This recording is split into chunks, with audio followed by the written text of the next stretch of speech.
ஆண்டவருடைய பிள்ளைகளே, ஆண்டவர் தீர்க்கதரிசியின் மூலமாய் இங்கே ஒரு நல்ல வார்த்தையை சொல்லுகிறார்.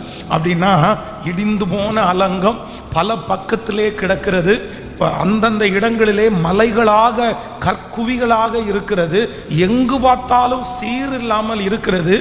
இந்த ஆலயத்தை கட்டி முடிப்பதற்கு தேவையான பண வசதி இல்லை, தேவையான ஆட்கள் இல்லை, யாருடைய கண்களிலும் தயவில்லை, அங்கங்காக பறந்து விரிந்து கிடக்கிறது.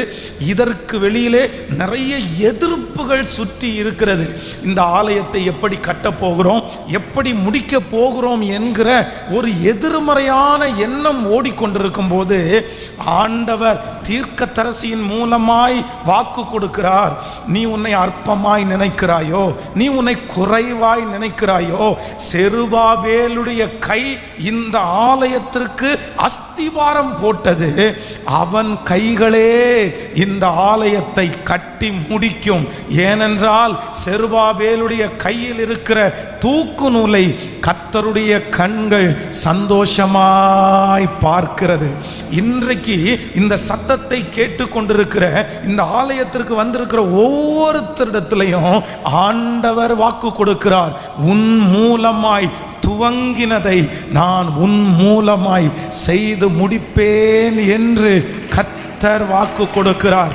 நீங்கள் துவங்கின காரியம், நீங்கள் ஆரம்பித்திருக்கிற காரியம் உங்கள் பிள்ளைகளுக்கான ஜெபமாக இருக்கலாம், உங்களுடைய எதிர்காலத்திற்கான ஒரு இன்வெஸ்ட்மெண்ட்டாக இருக்கலாம். ஆனால் உங்களுக்கு முன்பாக இடிபாடுகள் இருக்கிறதுனாலே, உங்களுக்கு முன்பாக எல்லாம் சீரற்று கிடக்கிறதுனாலே, அதற்கு தேவையான பணமும் ஆள்பலமும், அதற்கு தேவையான ஞானமும், அதற்கு தேவையான சௌரியங்களும் இல்லாததுனால இந்த காரியத்தை நான் முடிப்பேனா, என் பிள்ளையினுடைய காரியத்தை நான் முடிக்க முடியுமா, இந்த காரியத்தை ஆரம்பிச்சிருக்கிறேனே, இதை எப்படி கொண்டு போய் முடிக்க போகிறேன், என் கையில் ஒன்றுமே இல்லை, எனக்கு பலன் இல்லை, எனக்கு பணம் இல்லை அப்படின்னு நீங்கள் சொல்லுவீர்களே. ஆனால் கர்த்தர் இன்றைக்கு இந்த சத்தத்தை கேட்கிற ஒவ்வொருத்தருக்கும் வாக்கு கொடுக்கிறார். உன் கையில் கொடுத்ததை, உன்னை கொண்டு ஆரம்பித்ததை, உனக்காக நான் சொன்னதை, எத்தனை வருடங்கள் ஆனாலும், எந்த சூழ்நிலை ஆனாலும், யார் உனக்கு உதவி செய்தாலும் செய்யாமற் போனாலும், உங்களை கொண்டு அதை செய்து முடிப்பேன் என்று நல்ல கரங்களை தட்டி மறுபடியும் கர்த்தர் உங்களை தட்டி கொடுக்கிறார். மறுபடியும் கர்த்தர் உங்களை பலப்படுத்துகிறார். மகனே, அந்த வேலை உனக்கு நான் கொடுத்தது, அந்த பிசினஸ் உனக்கு நான் கொடுத்தது, ஆமென், அந்த யூனிட் நான் உனக்கு கொடுத்தது. எத்தனை பிரச்சனைகள் வந்தாலும் உன்னுடைய இருதயம் துவண்டு போக வேண்டிய அவசியம் இல்லை. உன் கையினால் அதை செய்து முடிப்பேன் என்று, ஆமென். உலகமே அற்பமாய் உன்னை பார்க்கும்போது, உன் சொந்தங்கள் உங்களை அற்பமாய் பார்க்கும்போது, கர்த்தர் மட்டும் உங்களை சந்தோஷமாய் பார்க்கிறார். எத்தனை பேர் ஆமோதிக்கிறீர்கள்? உங்களுடைய முயற்சி, உங்களுடைய ஆரம்பத்தை யார் சந்தோஷமாய் பார்க்காவிட்டாலும், அற்பமான ஆரம்பத்தை அசட்டை பண்ணாத கர்த்தர், பூமி எங்கும் சுற்றி பார்க்கிற தங்களுடைய 7 கண்களை உடைய கர்த்தர், நீங்க செய்கிற ஒவ்வொன்றையும் கர்த்தர் சந்தோஷமா பார்க்கிறாரு. எத்தனை பேர் ஆமோதிக்கிறீர்கள்? சின்ன குழந்தைகள் மணலின் மேல் வீடை கட்டும் போது சுற்றி இருக்கிறவங்களுக்கு பார்க்கறதற்கு கிண்டலா தெரியும். சுற்றி பார்க்கிறவர்களுக்கு இன்னும் ஒரு அலை அடிக்கும் போது அந்த மண்ணை கட்டப்பட்ட அந்த வீடு இடிஞ்சு விழும் அப்படின்னு தோணும். ஆனால் பெத்த தாய் தகப்பன் மட்டும் அவன் செய்கிற ஒவ்வொன்றையும் அப்படியே சந்தோஷமா பார்ப்பாங்க. என் பிள்ளை இவ்வளோ பலன்ல இது செய்தில்ல, இந்த மண்ணிலே இப்படி கட்டியிருக்குல்ல அப்படின்னு சந்தோஷப்படுவாங்க. ஆண்டவர் சொல்கிறார், உன் பிள்ளைகளை நீங்கள் நேசிக்கிறதை விட உங்களையும் என்னையும் கர்த்தர் நேசிக்கிறார். தான் பெற்ற பிள்ளைக்கு அப்பத்திற்கு பதிலாக கல்லை கொடுக்க மாட்டானே. பொல்லாதவர்களாகிய நீங்களே உங்கள் பிள்ளைகளுக்கு நல்ல ஈவை கொடுக்கும் போது பரமபிதா உங்களுடைய அற்பமான ஆரம்பத்திலே அவர் சந்தோஷப்படுகிறார். கையை மேல உயர்த்தி, என் கை துவங்கினதை என்னை கொண்டே கர்த்தர் செய்து முடிக்க போகிறார். என்னை கொண்டு என் குடும்பத்தை கட்ட போகிறார். என்னை கொண்டு இந்த குடும்பத்தை நிறுத்த போகிறார். சொல்லுங்க, ஆமேன், ஆமேன். வெகு சீக்கிரத்தில் இந்த செய்தி வரும். உங்களை கொண்டு உங்க குடும்பத்தை கர்த்தர் கட்ட போகிறார், பிள்ளைகளை கட்ட போகிறார். உங்கள் ஜெபத்திற்கு பதில் உண்டு. நம்புறவங்க நல்ல கைகளை உயர்த்தி ஆண்டவரே நான் நம்புறேன்னு சொல்லுங்க. ஆமேன், ஹல்லேலூயா. இந்த வசனத்தை தியானித்து கொண்டிருக்கும் போது நம்முடைய ஆண்டவர் எப்பொழுதுமே ஒரு காரியத்தை ஒரு மனிதன் மூலமாய் செய்ய வேண்டும் என்று நினைத்தார். ஆனால் இன்னொரு ஆப்ஷனை கர்த்தர் தேடுறதே இல்லை. அவனுடைய பலவீனத்தை பார்த்து, இல்லை அப்படின்னு சொன்னால் அவனுடைய இயலாமையை பார்த்து, சரி வேண்டாம் இவன் இதுக்கு நமக்கு செட் ஆகி வரமாட்டான், அதனால வேற யாரையாவது ஒருத்தரை தேடலான்னு அவ்வளவு சீக்கிரமாய் ஆண்டவர் நினைக்க மாட்டார். ஒரு தரிசனத்தை வைத்தால், ஒரு லட்சியத்தை வைத்தால் 90% ஆண்டவர் ஒண்ணுமே இல்லைன்னாலும் அதை நிறைவேற்றக்கூடிய பலன், அதை நிறைவேற்றக்கூடிய வார்த்தை எல்லாத்தையும் கொடுத்து அதை முடிக்க பண்ணுகிற கர்த்தராயிருக்கிறார். நம்முடைய ஆண்டவருக்கு ஒரு பேர் என்று, அவர் துவங்குறவரும் அவர் முடிக்கிறவருமாகிய கர்த்தர். அவர் இருந்தவரும் அவர் இருக்கிறவரும் இனி வரப்போகிற தேவனுமாயிருக்கிறார். நம்முடைய துவக்கம் அற்பமாய் இருந்தாலும் நம்முடைய முடிவை சம்பூரணமாய் பார்க்க வேண்டும் என்று நினைக்கிறவர் நம்முடைய கர்த்தர். அப்போ ஆண்டவர் ஒரு திட்டத்தை உங்க மேல வைக்கும் போது, ஒரு தரிசனத்தை உங்க மேல வைக்கும் போது, என்ன வந்தாலும் உங்கள் நிமித்தமே அந்த தரிசனத்தை நிறைவேற்றணும்னு கர்த்தர் நினைப்பார். இந்த ஜெபத்திலே வந்திருக்கிறவர்கள் தரிசனத்தை பெற்றவர்களாயிருக்கலாம், லட்சியத்தை பெற்றவர்களாயிருக்கலாம். ஆண்டவர் உன்னை கொண்டு இப்படியெல்லாம் நான் செய்வேன் அப்படின்னு வாக்கு கொடுத்திருக்கலாம். ஆனா இன்றைக்கு நான் செய்ய முடியாது, நான் அதை நிறைவேற்ற முடியாதுன்னு நீங்க நினைச்சீங்கன்னா ஆண்டவர் சொல்லுகிறார், நான் உன்னைத்தான் நம்பி இருக்கிறேன், உன்னை கொண்டு நான் செய்வேன், நீ சோர்ந்து போகாதே என்று கட்டளை கொடுக்கிறார். இந்த வசனத்தை தியானிச்சுட்டு இருக்கும்போது ஒரு 3 பேருடைய வாழ்க்கை அப்படின்னா, அவர்களை கொண்டு ஆசையாய் துவங்கின காரியம் ஆண்டவர் ரொம்ப விருப்பமாக, இது உன்னுடைய பொறுப்பு, நீ தான் இதை செய்ய போறேன்னு கர்த்தர் துவங்கினார். ஆனால் அவர்களை கொண்டு ஆண்டவரால் அதை முடிக்க முடியல. ஏன் ஆண்டவரால் முடிக்க முடியல? அதற்கு தடையாய் இருந்த காரணம் என்ன அப்படின்றதை குறித்து வேகமாய் உங்களுக்கு சொல்லி உங்களுக்காக நான் ஜெபிக்க ஆசைப்படுகிறேன். நம்பர் 1, முதலாவதாக ஆதியாகமம் 11ஆம் அதிகாரத்திற்கு வாருங்கள். ஆதியாகமம் 11ஆம் அதிகாரத்தினுடைய 31வது வசனத்தை வாசிக்க போகிறோம். ஆதியாகமம் 11ஆம் அதிகாரத்தினுடைய 31வது வசனம். தேராகு தன் குமாரனாகிய ஆபிரகாமையும் ஆரோனுடைய குமாரனும் தன் பேரனுமாய் இருந்த லோத்தையும் தன் குமாரன் ஆபிரகாமுடைய மனைவியாகிய தன் மருமகள் சாராளையும் அழைத்து கொண்டு அவர்களுடனே ஊர் என்கிற கல்தேருடைய பட்டணத்தை விட்டு கானான் தேசத்திற்கு போக புறப்பட்டான். அங்கே ஆரான் மட்டும் வந்தபோது அங்கே இருந்து விட்டார்கள். இன்னொரு விஷயம் கூட வாசிக்கலாமே, அப்பதான் உங்களுக்கு புரியும் நான் நினைக்கிறேன். ஸ்தோத்திரம். ஆதியாகமம் 11:31. தேராகு தன் குமாரனாகிய ஆபிரகாமையும் ஆரானுடைய குமாரனும் தன் பேரனுமாய் இருந்த லோத்தையும் தன் குமாரன் ஆபிரகாமுடைய மனைவியாகிய தன் மருமகள் சாராளையும் அழைத்து கொண்டு அவர்கள் ஊர் என்னும் கல்தேயருடைய பட்டணத்தை விட்டு கானான் தேசத்திற்கு போக புறப்பட்டார்கள். அவர்கள் ஆரான் மட்டும் வந்தபோது அங்கே இருந்து விட்டார்கள். இந்த வசனத்துல 2 வார்த்தையை நீங்க அண்டர்லைன் பண்ணுங்க. மேல ஃபர்ஸ்ட்ல இருக்கு பாருங்க, ஆரானுடைய, அதை அண்டர்லைன் பண்ணிக்கிங்க. அதே கீழே ஆரான் மட்டும், அதையும் அண்டர்லைன் பண்ணிக்கிங்க. இந்த 2ஐயும் அண்டர்லைன் பண்ணிக்கிங்க. இந்த ஆரான் யார் அப்படின்னு சொன்னா, தேராகு தன் குமாரனாகிய ஆபிரகாமையும் அவனுடைய குமாரனும் தன் பேரனுமாயிருந்த லோத்தையும். அப்போ ஆரான் கீழே ஒரு ஆரான் இருக்குது. இங்க என்ன அப்படின்னு சொன்னா, முதலிலே அழைப்பு தன்னுடைய தேசத்தை விட்டு நான் காண்பிக்கும் நான் காண்பிக்கும் இடத்திற்கு போ என்கிற அழைப்பு யாருக்கு வருதுன்னா, முதல்ல ஆபிரகாமுக்கு வரல. ஃபர்ஸ்ட் யாருக்கு வந்துச்சு? தேராகு என்கிற ஆபிரகாமுடைய தாத்தாவுக்கு வர்றது மாதிரி வச்சுக்கோங்களேன், அவனுடைய தகப்பன்மாருக்கு வருதுன்னு வச்சுக்கோங்களேன். ஆனா இந்த தேராகு என்ன பண்றார் அப்படின்னு சொன்னா, ஆண்டவருடைய வார்த்தையை கேட்டார், தன்னுடைய பிள்ளைகளோடு பேர பிள்ளைகளோடு அப்படியே அவர் கிளம்புறாரு. ஆனா குறிப்பிட்ட ஒரு இடத்திற்கு வர்றாரு. அப்படின்னா அவர்கள் கானானுக்கு புறப்பட்டு போக வேண்டும். ஆனா வழியில ஆரான் என்கிற ஒரு இடத்தை பார்த்த உடனே அந்த இடத்திலே அவர் இருந்து விட்டார். நீங்கள் ஜோஷுவாவின் புஸ்தகத்தில் 24ஆம் அதிகாரத்தினுடைய 2வது வசனத்தை வாசிக்கலாமா? எடுத்துக்கொள்ளலாம். ஜோஷுவாவின் புஸ்தகம் 24ஆம் அதிகாரத்தினுடைய 2வது வசனம்.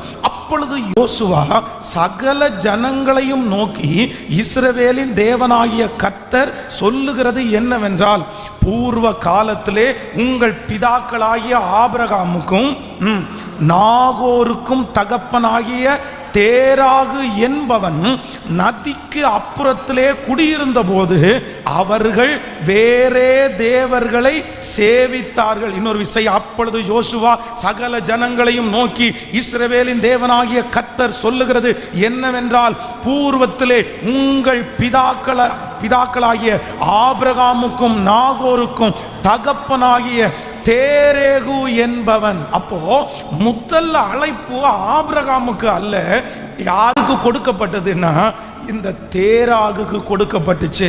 நீ வாப்பா, உன்னை நான் அழைக்கிறேன், நீ என் குடும்பத்தோட வரணும், உன்னை தனியாக வேறு பிரிக்கிறேன் அப்படின்னு கர்த்தர் ஒரு பிரயாணத்தை அவனிடத்திலே துவங்கினார். ஆனா என்ன நடந்துச்சு அப்படின்னு சொன்னா, கர்த்தர் துவங்கின இந்த ஓட்டத்தை தேராகு அந்த ஆரானுக்கு பிறகு கண்டினியூ பண்ணவே இல்லை. அவன் அங்கே இருந்து விட்டான். அவன் அங்கே ரொம்ப அமைதியாக இருந்துட்டான். அதற்கு பிறகுதான் நீங்க ஆதியாகமத்தில் வாசிக்க முடியும், ஆபிரகாமை கர்த்தர் கூப்பிடுறாரு. கூப்பிடும்போது என்ன சொல்றாருன்னா, நீ உன் இனத்தையும் உன் தகப்பன் வீட்டையும் விட்டு நான் உனக்கு காண்பிக்கும் தேசத்திற்கு 12ஆம் அதிகாரம் 1வது வசனம். கர்த்தர் ஆபிரகாமை நோக்கி, நீ உன் தேசத்தையும் நீ உன் இனத்தையும் உன் தகப்பன் வீட்டையும் புறப்பட்டு நான் உனக்கு காண்பிக்கும் தேசத்திற்கு போ. கவனிங்க, ஒருத்தனை ஆண்டவரை அழைக்கிறாரு, ஒருத்தரை வேறு பிரிக்கிறாரு. ஆனா கடைசி முடியாத பட்சத்தில் அவனுக்கு பதிலாக இன்னொருத்தரை அனுப்புகிறார். இந்த இடத்துல இந்த தேராகு என்கிறவன் தன்னுடைய ஓட்டத்தை கண்டினியூ பண்ண முடியாத காரணம் ஏன் அவன் இங்கே இருந்துட்டான்? எதற்காக ஆண்டவர் கொடுத்த திட்டத்தை அவனால முடிக்க முடியல அப்படின்னு சொன்னா, நான் சொல்றேன், சென்டிமெண்ட் அப்படின்ற ஒன்று அவனை தேராகை ஆரானிலே உட்கார வச்சிருச்சு. முதல்ல நம்ம வாசிக்கும் போது என்ன அப்படின்னா, தன்னுடைய மகன் ஒருத்தனை இழந்த விட்டு கொடுத்த ஒரு சோகம், அதே போல ஒரு பேரு இப்ப அவன் டிராவல் பண்ற அந்த இடத்துல வருது. பார்த்த உடனே என்ன தெரிஞ்சு தெரியுமா?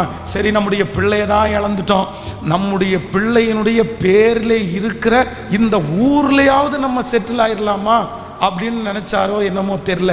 ஆனா இந்த ஓட்டத்திலே ஆண்டவர் உங்களை கொண்டு நியமித்திருக்கிற ஆரம்பித்திருக்கிற வேலையை முடிக்காதபடி தடை பண்ணுவது என்ன அப்படின்னா, சில நேரத்தில் சிலருடைய வாழ்க்கையிலே இருக்கிற இந்த சென்டிமெண்டல் அவங்க ஓட்டத்தை ரொம்ப தடை பண்ணும். ஆமேன்னு சொல்லுங்க.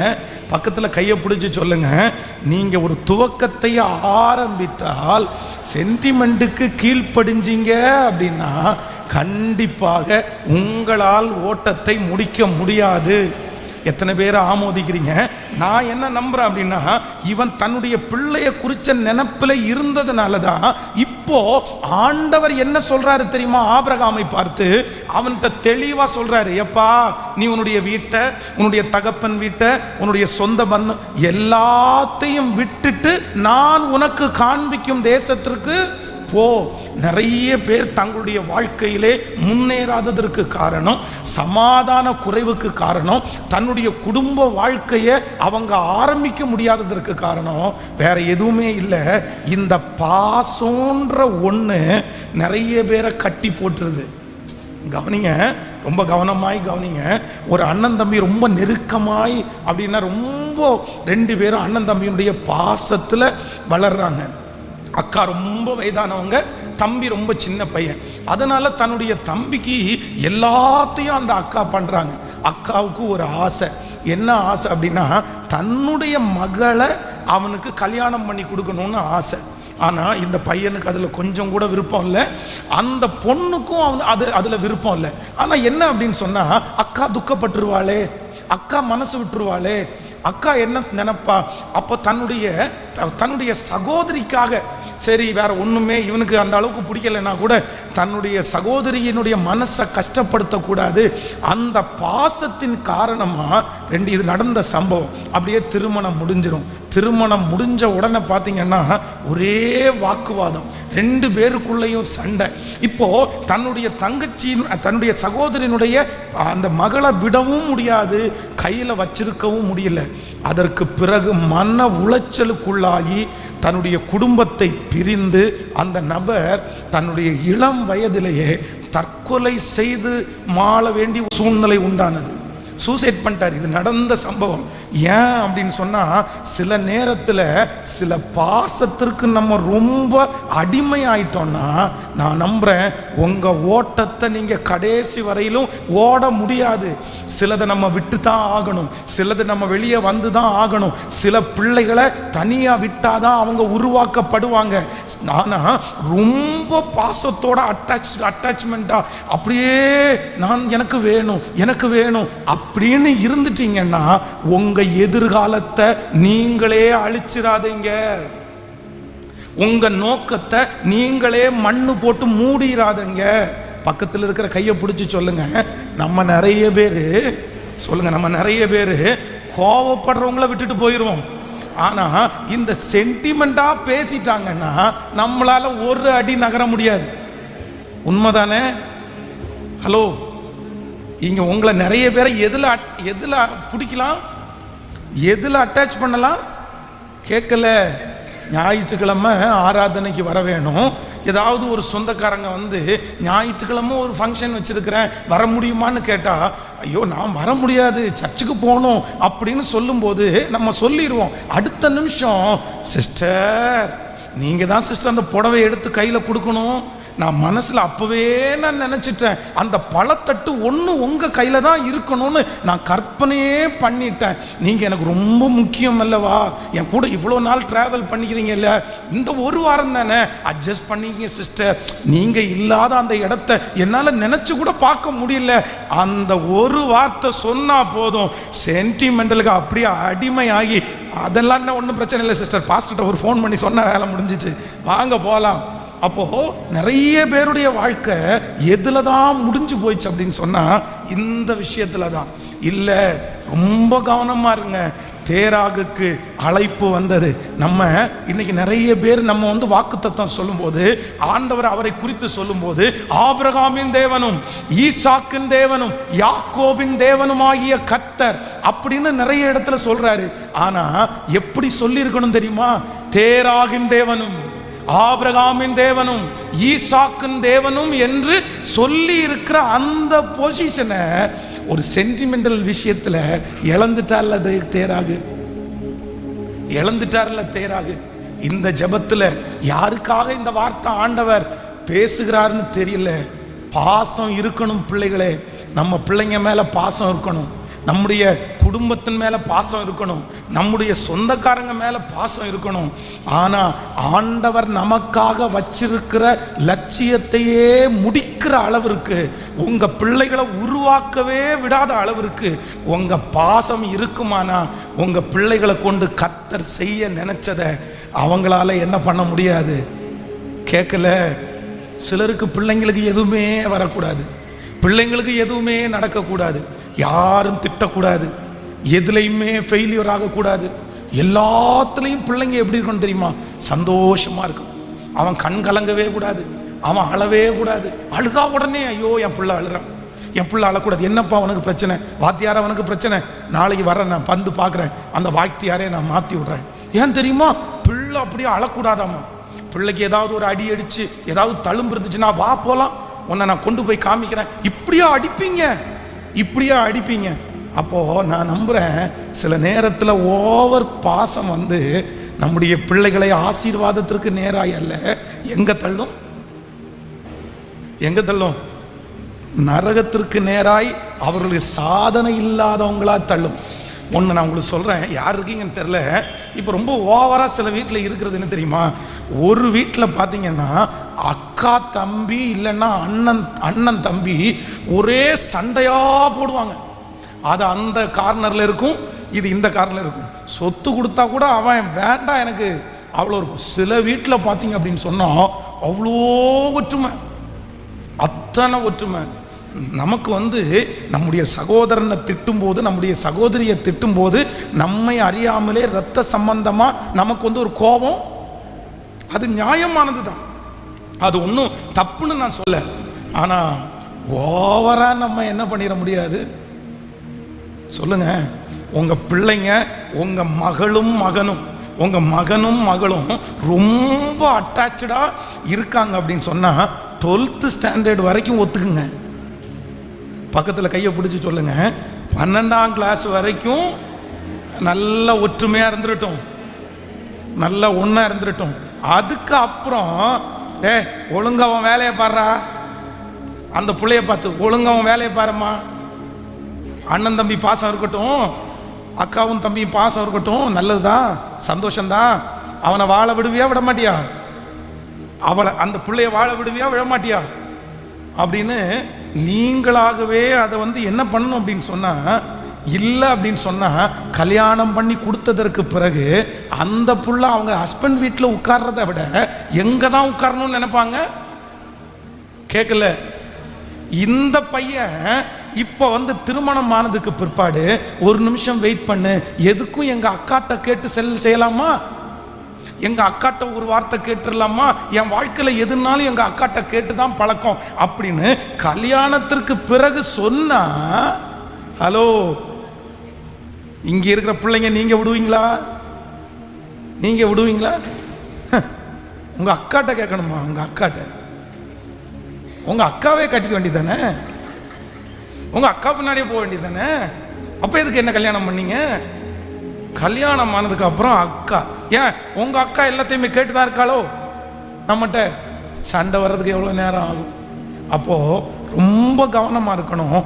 நம்முடைய லட்சியத்தை பாசோன்ற ஒன்று அடைய விடாமல் என்ன பண்ணிடக்கூடாதுன்னா கட்டி வச்சிடக்கூடாது. பக்கத்தில் இருக்கிற கையை பிடிச்சி சொல்லுங்க, பாசம் வேணும். நல்லா சொல்லுங்க, பாசம் வேணும்.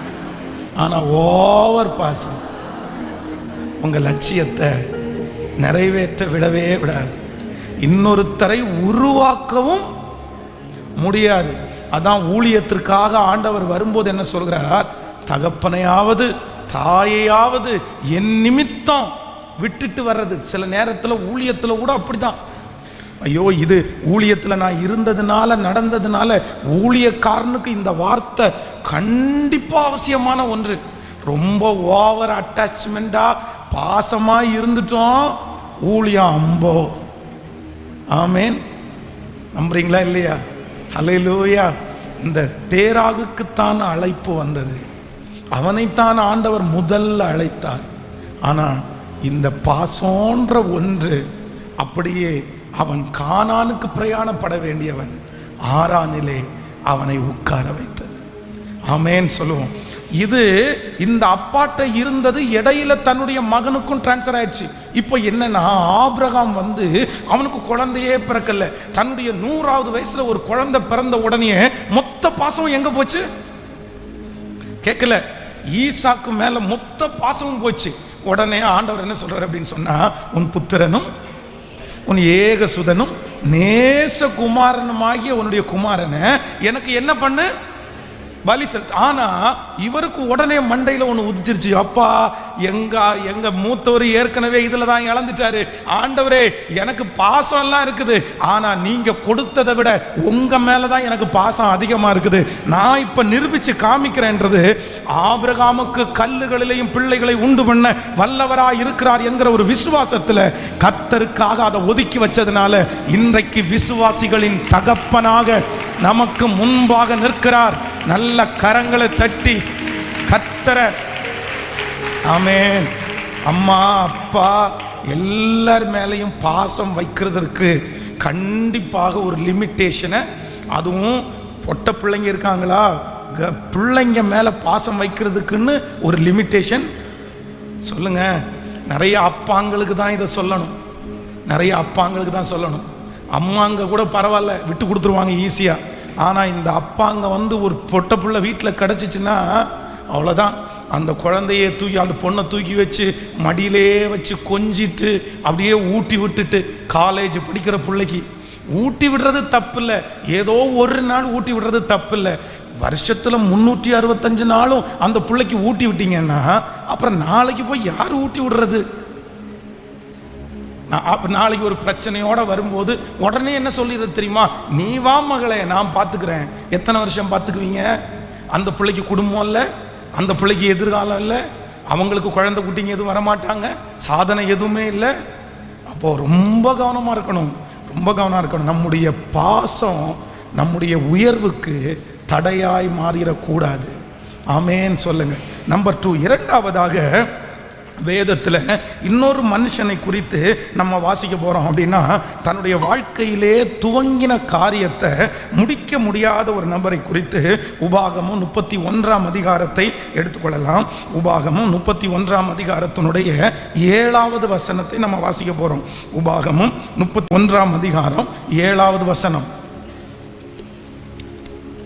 பின்பு மோசே ஜோஷுவாவை அழைத்து இஸ்ரவேல் எல்லாரும் பார்த்திருக்க அவனை நோக்கி, பலன் கொண்டு திடமனதாயிரு, கர்த்தர் இவர்களுக்கு கொடுப்பேன் என்று இவருடைய பிதாக்களுக்கு ஆணையிட்ட தேசத்திற்கு நீ இந்த ஜனத்தை அழைத்து கொண்டு போய் அதை இவர்கள் சுதந்தரிக்கும்படி செய்வார். இன்னொரு விஷயம் கூட எல்லாரும் வாசிக்கலாம். பின்பு மோசே யோசுவாவை அழைத்து இஸ்ரவேல் எல்லாரும் பார்த்திருக்க அவனை நோக்கி, பலன் கொண்டு திடமனதாயிரு, கர்த்தர் இவர்களுக்கு கொடுப்பேன் என்று இவர்களுடைய பிதாக்களுக்கு ஆணையிட்ட தேசத்திற்கு நீ இந்த ஜனத்தை அழைத்து கொண்டு போய் அதை இவர்கள் சுதந்தரிக்கும்படி செய்வார்.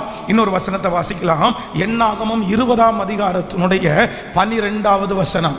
எண்ணாகமம் 20ஆம் அதிகாரம் 12வது வசனத்தை வாசிக்கலாமா? பின்பு கர்த்தர் மோசேயும் ஆரோனையும் நோக்கி, இஸ்ரவேல் புத்திரரின் கண்களுக்கு முன்பாக என்னை பரிசுத்தம் பண்ணும்படி நீங்கள் என்னை விசுவாசியாமற் போனபடியால் இந்த சபையாருக்கு நான் கொடுத்த தேசத்திற்குள் நீங்கள் அவர்களை கொண்டு போவது இல்லை. எல்லாரும் நல்லா என்ன கவனிங்க. நம்பர் 2, இரண்டாவதாக தன்னுடைய ஒரு பெரிய விஷனை, ஒரு பெரிய அபிஷேகத்தை ஆண்டவர் யார் மேல வைக்கிறார் அப்படின்னு சொன்னா, இந்த மோசையின் மேல ஆண்டவர் வைக்கிறார். ஆண்டவர் இந்த துவக்கத்தை எப்ப வச்சார் அப்படின்னா, அவனுடைய 40வது வயதிலே அல்ல, அவனுடைய பிறப்பிலே ஆண்டவர் அவனுக்கு அந்த தரிசனத்தை வச்சாரு. அவன் பிறக்கும் போது எல்லா குழந்தைகளும், அவனுடைய வயதிலே இருக்கிற குழந்தைகள் மரித்து போகிறார்கள்.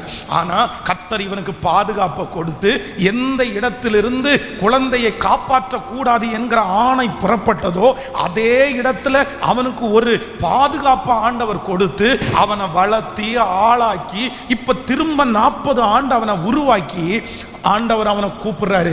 எப்பா, நான் உனக்கு உன் மேல ஒரு திட்டத்தை வச்சிருக்கிறேன், உன்னை இஸ்ரவேல் ஜனங்களுக்கு தலைவனா வச்சிருக்கிறேன், நீ 20 லட்சம் ஜனங்களுக்கு தலைவனாய் மாற போறாய்.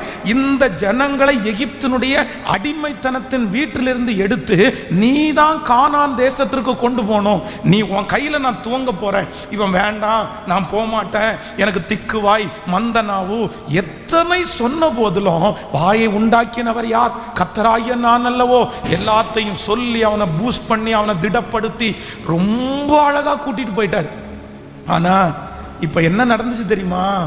ரொம்ப தூரம் போயிட்டான், எத்தனையோ கடல்களை தாண்டியாச்சு, எத்தனையோ பிரச்சனையை தாண்டியாச்சு. ஒரு மலை மேல ஏறி நிற்கும் போது அவனுடைய கண்ணுக்கு முன்னாடி கானான் எங்க தெரியுது தெரியுமா? தூரத்துல இல்ல, கானான் தூரத்துல இல்ல, பக்கமா தெரியுது. அவ்வளவுதான். இத்தனை வருஷம் அவங்க நடந்து வந்துட்டாங்க, அத்தனை ஆண்டுகள் டிராவல் பண்ணி வந்தாச்சு. தனக்கு கொடுக்க வேண்டிய, தன்னை ஆண்டவர் அழைத்த அந்த லட்சியம் கண்ணுக்கு முன்னாடி வந்துருச்சு, பக்கத்தில் வந்துருச்சு. ஆனால் ஆண்டவர் மோசையை பார்த்து என்ன சொல்றாரு தெரியுமா? நீ இந்த ஜனங்களுக்கு இந்த தேசத்தை பங்கிட்டு கொடுக்க மாட்டாய். ஆனால் ஆண்டவர் சமூகத்தில் மோசையை போய் நிற்கிறான். மன்னிச்சிருங்க ஆண்டவரே, தப்பு பண்ணிட்ட ஆண்டவரே, எனக்கு அந்த தேசத்துக்குள்ள காலடி எடுத்து வைக்கிறதுக்கு மட்டும் கிருபை தாங்க, இவ்வளவு தூரம் வந்துட்டேன்ல. ஆண்டவர் சொல்லுகிறார், இனி இந்த காரியத்தை குறித்து நீ என்கிட்ட பேச வேண்டாம். இப்போ இந்த வசனத்தை நீங்க வாசிச்சு பார்த்தீங்கன்னா, தேவனுடைய மனுஷனாகிய மோசே சந்தோஷமா சொல்றது இல்ல, சோகமா சொல்றது தெரியும். பின்பு மோசே ஜோஷுவாவை அழைத்து இஸ்ரவேல் எல்லாரும் பார்த்திருக்க அவனை நோக்கி, பலன் கொண்டு திடமனதாயிரு, கர்த்தர் இவர்களுக்கு, ஹலோ, அந்த இடத்துல என்ன வந்திருக்கணும்? கர்த்தர் நமக்குன்னு வந்திருக்கணும். கர்த்தர் இவர்களுக்கு கொடுப்பேன் என்று இவர்களுடைய பிதாக்களுக்கு ஆணையிட்ட தேசத்திற்கு நான் இந்த ஜனத்தை அழைத்து கொண்டு போயின்னு வரணும். ஆனா அதுல என்ன வந்திருக்குது? நீ அழைத்து கொண்டு போய் துவங்கினவன் தான், ரொம்ப ஆசையோடு துவங்கினவன் தான். கர்த்தர் அவனை இந்த மகா பெரிய பொறுப்பை முடிப்பதற்கு பலவிதமான கிருபைகளை கர்த்தர் கொடுத்தாலும் அவன் அந்த துவக்கத்தை அவனால் முடிக்க முடியல. காரணம் என்ன அப்படின்னு சொன்னா, ஆண்டவர் சொல்றாரு, நீ என்னை விசுவாசியாதபடியினால். ஆமேன்.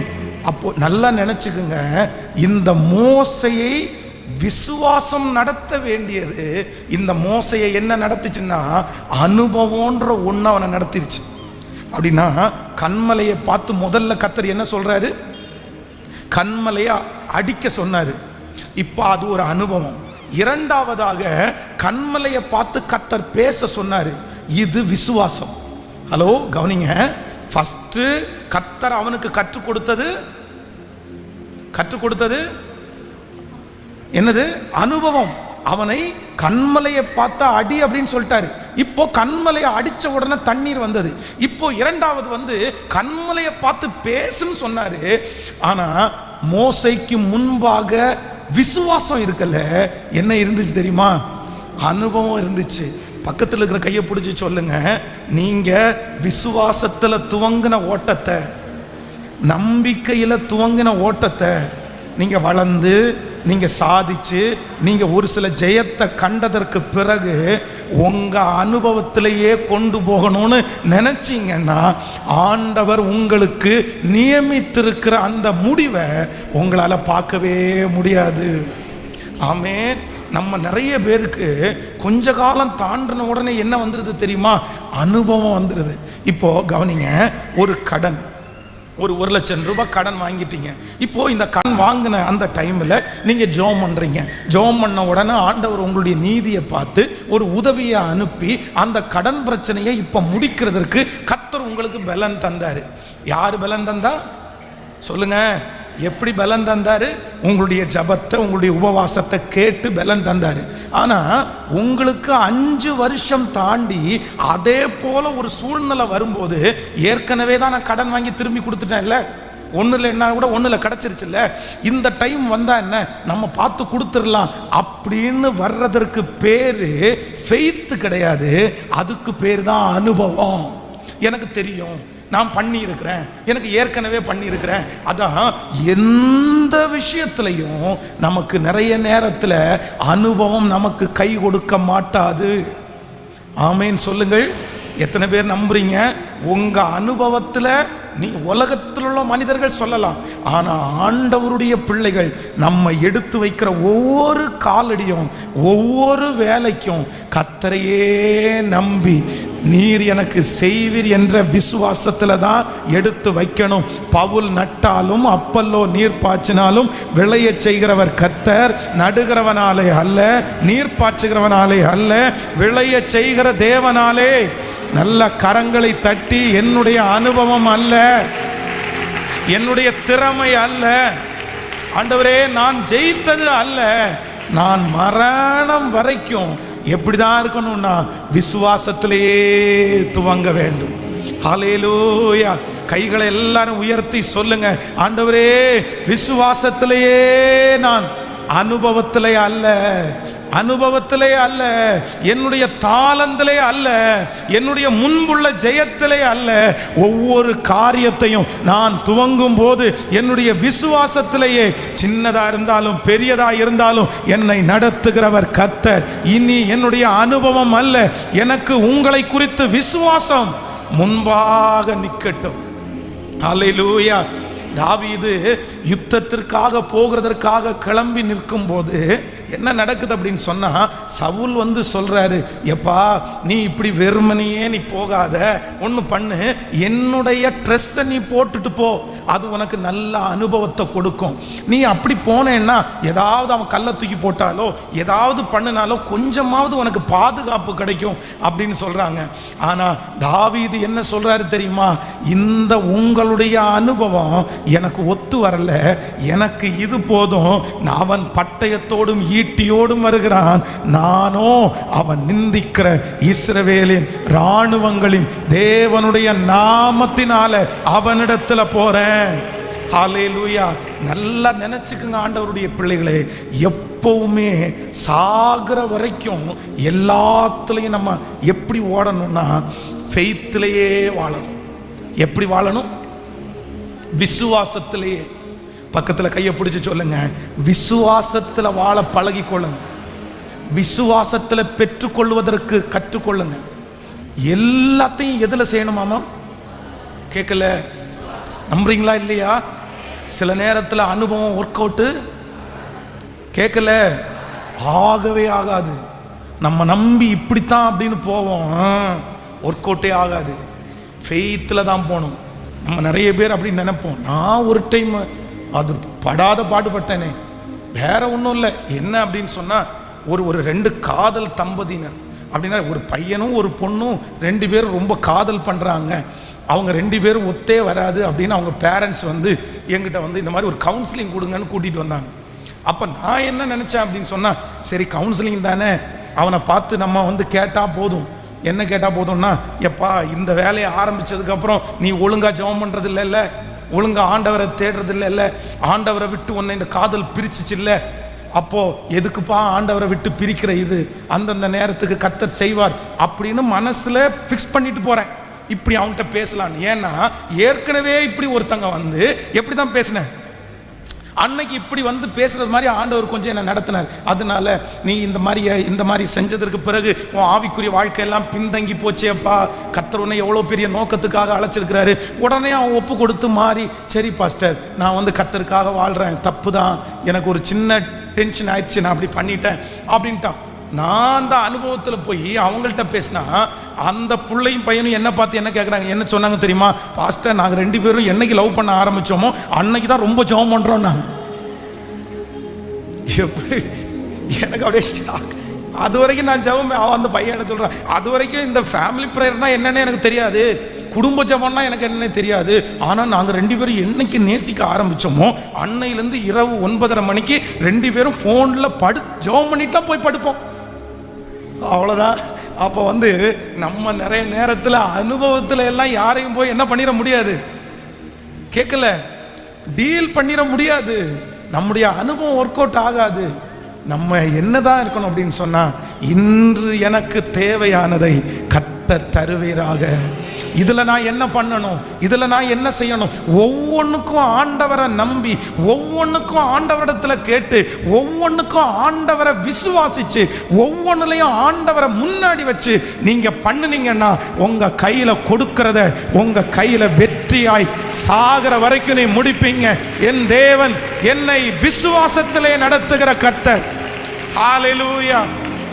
எத்தனை பேர் தீர்மானம் எடுக்க போறீங்க, ஆண்டவரே என்னுடைய முழு வாழ்க்கையும் என்னுடைய அனுபவத்தில் அல்ல, உங்க கிருபையில், உங்க மேல நான் வச்சிருக்கிற விசுவாசத்தில், உம்மாலே நான் ஒரு சேனைக்குள் பாய்ந்து போவேன், என் தேவனாலே ஒரு மதிலை தாண்டுவேன், என் தேவனாலே ஒரு மதிலை தாண்டுவேன்.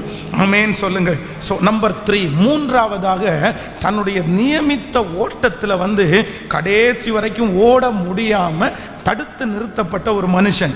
1 நாளாகமம் 17வது வசனத்தை எடுத்துக்கொள்ளுங்கள். 1 நாளாகமம் 17ஆம் அதிகாரத்தினுடைய 4வது வசனம். 1 நாளாகமம் 17ஆம் அதிகாரத்தினுடைய 4வது வசனம், நீ போய் என் தாசனாகிய தாவீதை நோக்கி கர்த்தர் சொல்லுகிறது என்னவென்றால், நான் வாசமாயிருக்க நீ எனக்கு ஆலயத்தை கட்ட கேட்கல, சத்தமா சொல்லுங்க, ஆலயத்தை கட்ட வேண்டாம். ஆண்டவர் தேவனுடைய மனுஷனை அனுப்பி என்ன சொல்றாருன்னா, நீ போய் என் தாசனாகிய தாவீதை நோக்கி கர்த்தர் சொல்லுகிறது என்னவென்றால், நான் வாசமாய் இருக்க நீ எனக்கு ஆலயத்தை கட்ட வேண்டாம். அடுத்த வசனம், நான் இஸ்ரவேலை வரப்பண்ணின நாள் முதற்கொண்டு இந்நாள் வரைக்கும் நான் ஒரு ஆலயத்திலே வாசம் பண்ணாமல் ஒரு கூடாரத்தில் இருந்து மறு கூடாரத்திற்கும் ஒரு வாசஸ்தலத்தில் இருந்து மறு வாசஸ்தலத்திற்கும் போனேன். நான் சகல இஸ்ரவேலோரோடும் உலாவி வந்த எவ்விடத்திலே ஆகிலும் நான் என் ஜனத்தை மேய்க்க கற்பித்த இஸ்ரவேலின் நியாயாதிபதிகளில் யாது ஒருவனையும் நோக்கி, நீங்கள் எனக்கு கேதுரு மரத்தால் செய்யப்பட்ட ஆலயத்தை கட்டாதிருக்கிறது என்ன என்று யாதொரு வார்த்தை சொன்னது உண்டோ? 11, 12 வாசிக்கலாம். 11வது வசனம் 12வது வசனத்தை வாசிக்கலாமா? 17ஆம் அதிகாரம் 11, 12. நீ உன் பிதாக்களிடத்திலே போக உன் நாட்கள் நிறைவேறும் போது நான் உனக்கு பின் உன் புத்திரரில் ஒருவனாகிய உன் சன்னதியை எழும்ப பண்ணி அவன் ராஜ்யத்தை நிலைப்படுத்துவேன். அவன் எனக்கு ஒரு ஆலயத்தை கட்டுவான், அவன் சிங்காசனத்தை என்றென்றைக்கும் நிலைக்க பண்ணுவேன். கவனிங்க, எல்லாரும் என்ன கவனிங்க, ஆலயத்திற்கு ஆசைப்பட்டது யாரு? ஆசைப்பட்டது யாரு? என்ன சொல்லி ஜெபம் பண்றாரு? நான் மச்சு பாவின வீட்டில் குடியிருக்கிறேன், ஆண்டவருடைய உடன்படிக்கை பற்றி சாதாரணமான இந்த மாதிரி ஒரு இடத்துல இருக்குது, நான் எப்படி இருப்பேன்? இல்லை, ஒரு அந்த உடன்படிக்கையை வைக்கிறதுக்கு ஒரு ஆலயத்தை கட்டுறதுக்கு என்னை நம்புங்கன்னு ஃபஸ்ட்டு ஆண்டவரிடத்தில் கேட்டது தாவீது. ஆண்டவர் கிருபைகளை கொடுத்தாரா அப்படின்னு சொன்னா, அந்த ஆலயத்தை கட்ட வேண்டிய சகலமும் அவன் கையில் வந்துருச்சு. பொன்னு, தங்கம், வெள்ளி, பணம், வேலையாட்கள், அதுக்கு போடக்கூடிய பிளான் எல்லாமே அவனுடைய கையில் வந்துருச்சு. ஆனா இப்ப ஆண்டவர் தாவீதை பார்த்து ஒன்று சொல்றாரு, நீ ஆசைப்பட்டிருக்கலாம்ப்பா, நீ சேர்த்து வச்சிருக்கலாம்ப்பா, ஆனா உன்னுடைய கை இந்த ஆலயத்தை கட்ட முடியாது. யார் தான் கட்டுவா அப்படின்னு சொன்னா, உன்னுடைய கற்ப பிறப்பு உன்னுடைய மகன். ஏன் ஆண்டவரே, ஏன் ஆண்டவரே, நான் ஏன் கட்ட முடியாது? என்னை கொண்டு ஏன் கட்ட மாட்டீங்க? அவனுடைய இருதயத்திற்கு ஏற்ற தாசன் தாவீது. ஆண்டவருக்கு ரொம்ப பிடிச்சவன், ஆண்டவர் ரொம்ப அவனை நேசிச்சார். ஆனா என்ன சொல்றாருன்னா, உன் கை அநேகருடைய ரத்தத்தை சிந்திருச்சு, அநேகருடைய இரத்த பழி உன் கையில் இருக்குது, அதனால அவ்வளவு ரத்தம் சிந்தின கை என்னுடைய ஆலயத்தை என்ன பண்ண முடியாது. நீ எனக்கு நெருக்கமானவனா இருக்கலாம், ஆசை உனக்குள்ள இருக்கலாம், ஆனா நீ இவ்வளவு பெரிய தீமைக்கு உள்ளாகி உரியா என்கிற ஒரு நீதிமானை, உரியா என்கிற ஒரு நல்ல சேவகனை உன்னுடைய ஆசைக்காக, உன்னுடைய தேவைக்காக, உன்னுடைய சுகத்திற்காக அவனுடைய இரத்த பழியை உன் கையில் நீ வாங்கிட்ட. அதனால உன் மேலே வச்சிருக்கிற திட்டம், உன் மேலே வச்சிருக்கிற நோக்கம் கடைசி வரையிலும் என்ன பண்ணாதுன்னா போய் முடியாது. அப்போ நான் நம்புறேன், நம்முடைய பாவங்கள், நம்முடைய அக்கிரமங்கள் நமக்காக கர்த்தர் உண்டு பண்ணின அந்த லட்சியத்தை அடைய முடியாமல் தடுத்து விடும். பிரதர், ஆண்டவர் உங்களை எப்படி எவ்வளோ பெரிய விஷயத்துக்கு அழைச்சிருக்கிறார் அப்படின்னு சொல்லி உங்களுடைய பிறப்பு உங்களை காமிச்சு கொடுக்கும். எத்தனை ஆபத்து, எத்தனை மரண கண்ணி, அதிலிருந்தெல்லாம் கர்த்தர் ஏன் காப்பாத்தினாரு? உங்க மேல நோக்கம் இல்லாமலா? உங்க மேல திட்டம் இல்லாமலா? இங்க இருக்கிற சிஸ்டர், பிரதர், வாலிப தங்கச்சி, ஆண்டவர் நிச்சயமாகவே இந்த உலகத்துல கர்த்தர் உன்னை உயிரோட வச்சிருக்கிறாருன்னா, இந்த ஜபத்துல கர்த்தர் உங்களை வச்சிருக்கிறாருன்னா, உங்களை கொண்டு கர்த்தருடைய நோக்கம் ரொம்ப பெருசு. ஆண்டவர் பெரிய லட்சியத்தை வச்சிருக்கிறாரு, பெரிய நோக்கத்தை வச்சிருக்கிறாரு. ஆனா நீங்க என்ன பண்ணணும்னா, செருபாபேலுடைய கைகள் இந்த ஆலயத்துக்கு அஸ்திபாரம் போட்டது, அவனுடைய கையே இதை செய்து முடிக்கும். இந்த வசனத்தை ஆண்டவர் பேசினதிலிருந்து நான் ஜெபம் பண்ணிட்டே இருக்கிறேன். வேற எதற்காகவும் ஜெபம் பண்ணல. நீர் எந்த நோக்கத்திற்காக என்னை ஊழியக்காரனாய் மாற்றினீரோ, நீர் எந்த நோக்கத்திற்காக உலகத்திலிருந்து என்னை வேறு பிரித்தீரோ, நீர் எந்த நோக்கத்திற்காக எனக்கு 5 பேர் கூட பிறந்ததற்கு பிறகும் என்ன ஊழியக்காரனாய் மாற்றினீரோ, அந்த பர்பஸ், அதை நான் நிறைவேற்றுவதற்கு என்னை பலப்படுத்தும் ஆண்டவரேன்னு நான் ஜெபம் பண்ணிட்டு இருக்கிறேன். என் கை இதுக்கு அஸ்திவாரம் போட்டுருச்சுப்பா, என் கை இதை முடிக்கணும்.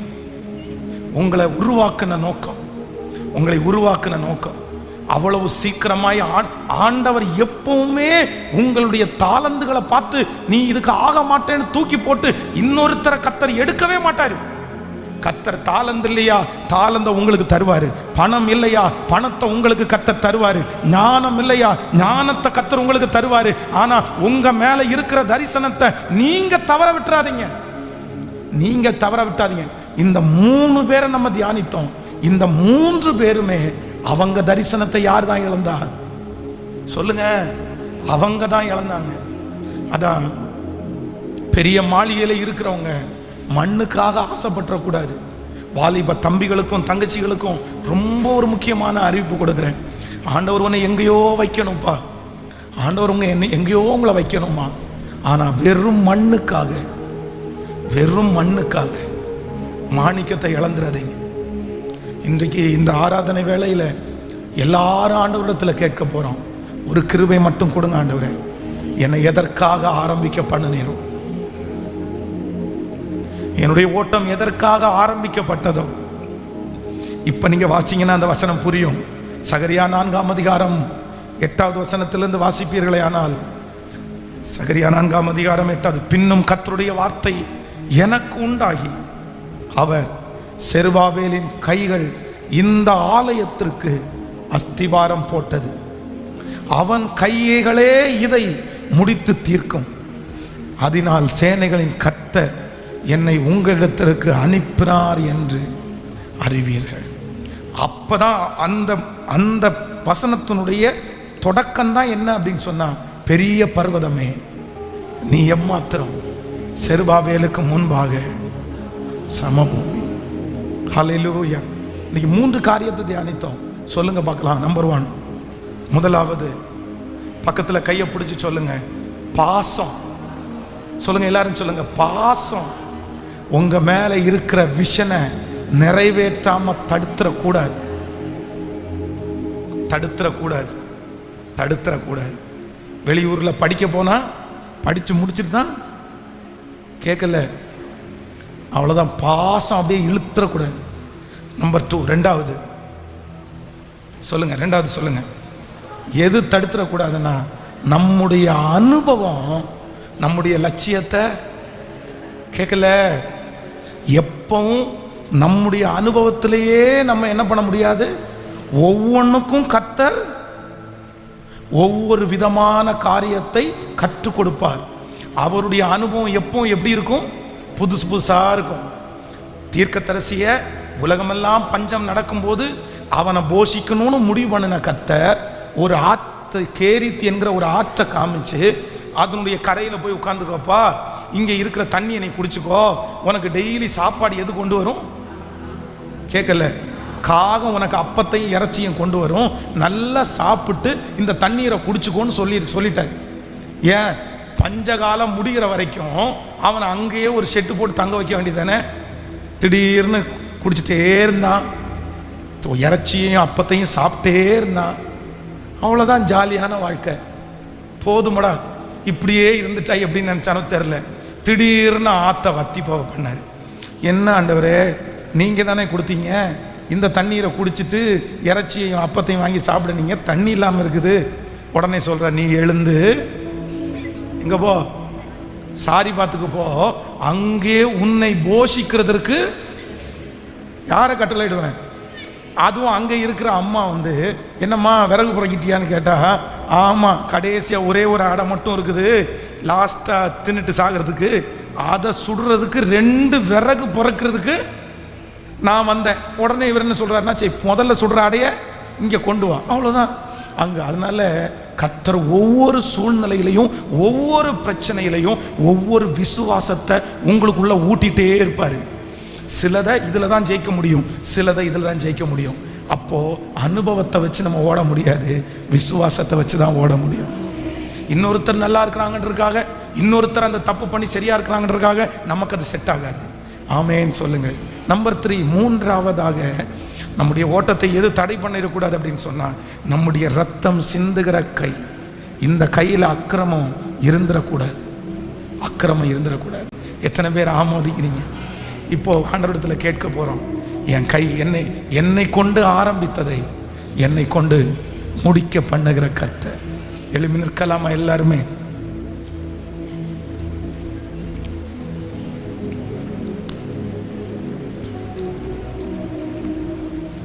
Thank you Jesus. என்னை கொண்டு ஆரம்பித்ததை என்னை கொண்டே முடிக்கிற ஒரு நல்ல கர்த்தர். Thank you Jesus. எனக்குள்ளே வைத்திருக்கிற தரிசனம் மூழ்கி போகாது. பிரதர், ஆரானிலே இருந்து விட வேண்டாம். சிஸ்டர், நீங்க ஆரானிலே இருந்து விட வேண்டாம். நீங்க கானானுக்கு பிரயாணப்பட கர்த்தர் உங்களை அழைத்திருக்கிறார். அதான் சொல்றாரு, நீ போக வேண்டிய தூரம் வெகு தூரம், நீ பண்ண வேண்டிய பிரயாணம் இன்னும் நிறைய இருக்குது. உனக்கு இங்க என்ன வேலை? உனக்கு இங்க என்ன வேலை? உனக்கு இங்க என்ன வேலை? ஓ ஹல்லேலூயா. எனக்கு குறித்ததை நிறைவேற்றி முடிப்பவர் நீரே, நீரே.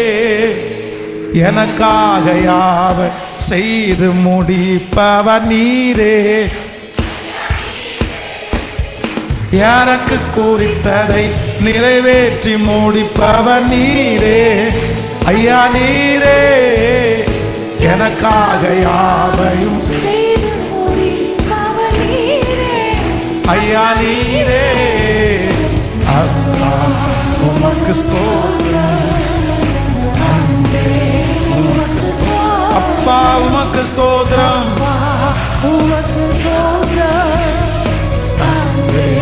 உமக்கு கைகளை மேல மாலாகாத காரியம் ஒன்றும் இல்லை, உம்மாலாகாத காரியம் ஒன்றும் இல்லை, உம்மாலாகாத காரியம் ஒன்றும் இல்லை. எல்லாமே அல்லேலூயா, எல்லாமே சொல்லுவாலும் ஆலும்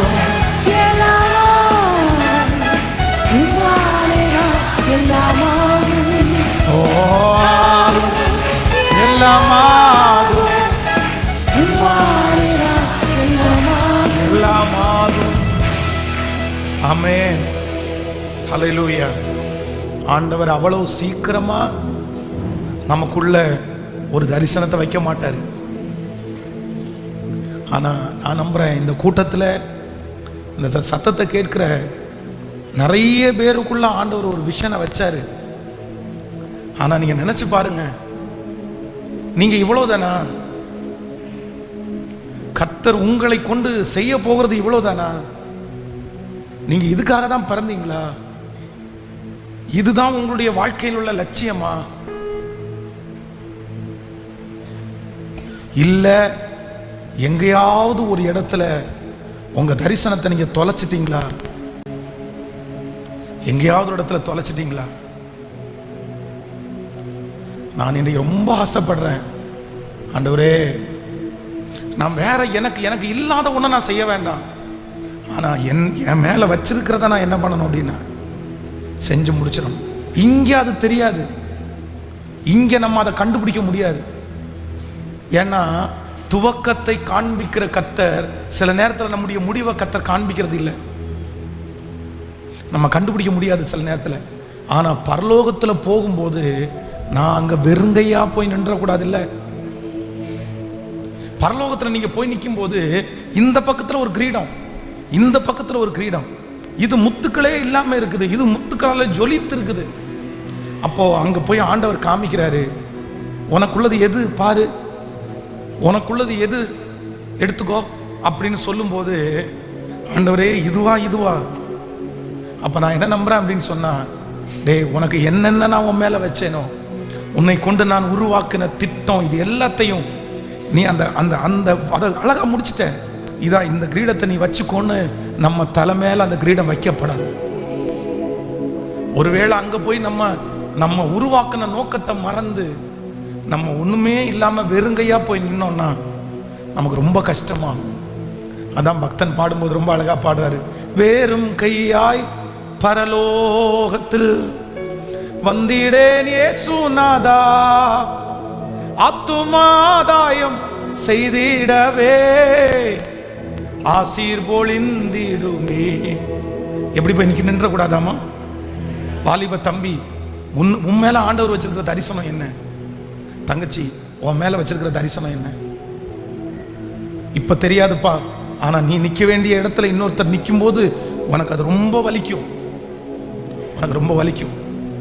நீ 10 பேருக்கு சம்பளம் கொடுக்க வேண்டிய இடத்துல இன்னொருத்தர் உட்கார்ந்து சம்பளம் கொடுக்கும்போது அது உனக்கு ரொம்ப காயமாகும். இந்த ஜபத்துல கூட நிறைய பேர் இப்ப மிஸ் பண்ணிட்டு தான் இருக்கிறீங்க. பாஸ்டர், என் வாழ்க்கையில ஆண்டவர் என்ன உண்டு பண்ணின பர்பஸ் வேற, என்ன வெளியே பிரிச்செடுத்த பர்பஸ் வேற, ஆனா இப்ப எனக்கு போயிட்டு இருக்கிற பாதை டோட்டலா வேற. நான் என் ட்ராக்கை மாத்திட்டேன், என் ட்ராக் மாறிடுச்சு, சேஞ்ச் ஆயிருச்சு. இன்னைக்கு ஒப்பு கொடுத்து திரும்பவும் வாங்க, திரும்பவும் வாங்க. இந்த வசனத்தை உறுதியா பற்றி பிடிங்க. அவனுடைய கை இதை ஆரம்பித்தது, அவனை கொண்டே நான் செய்து முடிப்பேன். அத்தனை பேர் நக்கல் பண்றாங்க, அத்தனை பேர் கிண்டல் பண்றாங்க.